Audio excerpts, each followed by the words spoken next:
It is 1 a.m. on August 15, 1971. In East Pakistan, the port of Chittagong is wide awake. The Pakistani military is celebrating their Independence Day, and they've locked down the harbor. Searchlights slice through the black water, radars spin, and guards stand by with heavy machine guns. Moored in the bay are massive cargo ships, carrying thousands of tons of weapons, ammunition, and rations. Ships like the MV Alabas are built from thick industrial iron. But suddenly, a chain of massive explosions tears through the water. The blast is so violent it snaps the MV Alabas completely in half. Sirens start screaming. Pakistani forces immediately point their anti-aircraft guns at the sky, firing blindly into the dark. But the sky is empty. No bomber planes, no fighter jets. So they check the sonar, scanning for Indian submarines. The water is completely clear. 45 ships are settling on the harbor floor. Despite the sweeping searchlights, the spinning radar, and the sonar sweeps, the attackers left without being spotted once. This was the opening of Operation Jackpot. To understand how they did it, we have to look at what happened 5 months earlier. In March 1971, the Pakistani military launched Operation Searchlight, a crackdown on their own citizens in East Pakistan. To escape the violence, millions of refugees fled across the border into India, putting immense strain on the Indian economy. India's leadership, including Prime Minister Indira Gandhi, faced a severe dilemma. They wanted to intervene, but declaring an open war would trigger immediate retaliation and heavy international pressure.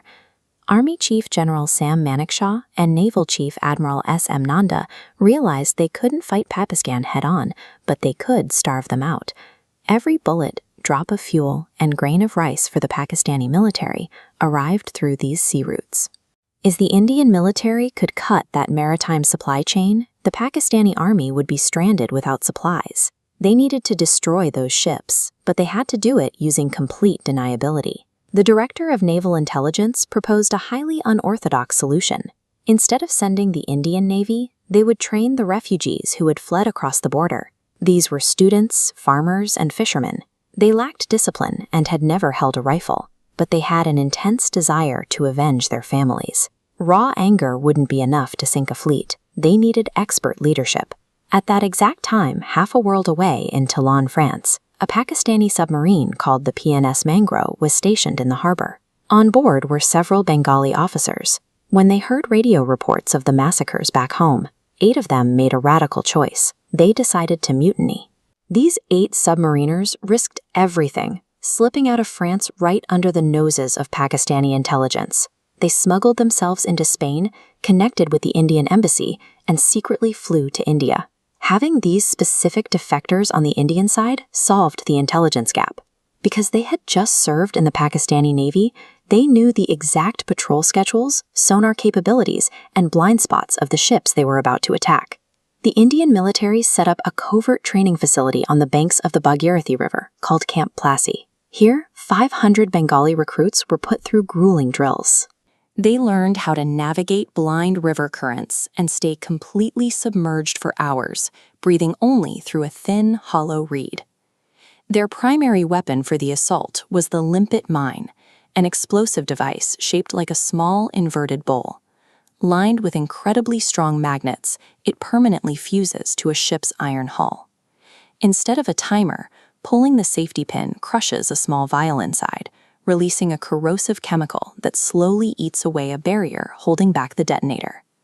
The speed of this chemical reaction is intensely volatile because it depends entirely on the temperature of the water. On a warm night, the barrier might dissolve in 30 minutes. In cold water, it might take 2 hours. You are deep underwater, holding an active explosive, pressing it against a metal hull, knowing a slight miscalculation in temperature could blow you to pieces. Executing this required men completely indifferent to whether they made it back alive. By mid-August, the monsoon season was peaking, and the rivers were swollen. 400 commandos smuggled themselves across the border, infiltrating 4 major East Pakistani ports disguised as local fishermen. Now they needed a synchronized attack signal, but using two-way radios would immediately give away their positions to Pakistani intelligence. The Indian military opted for an analog cipher. On August 13th, All India Radio broadcast a specific song by Pankaj Mullik. For the commandos hiding in the reeds, this broadcast served as the standby signal. 24 hours later, a second song played. That was the signal to attack. At midnight, under heavy cloud cover, the commandos prepared to enter the water. They coated their bodies in thick grease to retain body heat in the freezing river and to slip away if a guard tried to grab them. They wore rubber fins, carried a dagger in their waistbands, and strapped the heavy limpet mines to their chests. They swam for miles, staying just below the surface. Every few minutes, Pakistani patrol boats swept the water with heavy searchlights. The moment the light approached, the divers had to sink deep and hold their breath. A single air bubble reaching the surface would invite a hail of machine gun fire. Reaching the targets, they pulled out their daggers and quietly scraped the thick moss off the iron holes. They locked the magnetic mines into place, pulled the chemical pins, and began a desperate, exhausting swim back to shore against the tide, racing a 45-minute window before the acid ate through the detonators. At exactly 1:45 a.m., the water erupted. Simultaneous explosions across all 4 ports sank over 100,000 tons of cargo. Fuel tanks ruptured, spilling oil across the water and igniting the very surface of the river. The destruction of the MV Alabas alone neutralized thousands of tons of explosives. With the harbor channels now choked with sunken iron, no reinforcements could dock. This logistical paralysis meant the frontline troops were now fighting with whatever they had left in their pockets.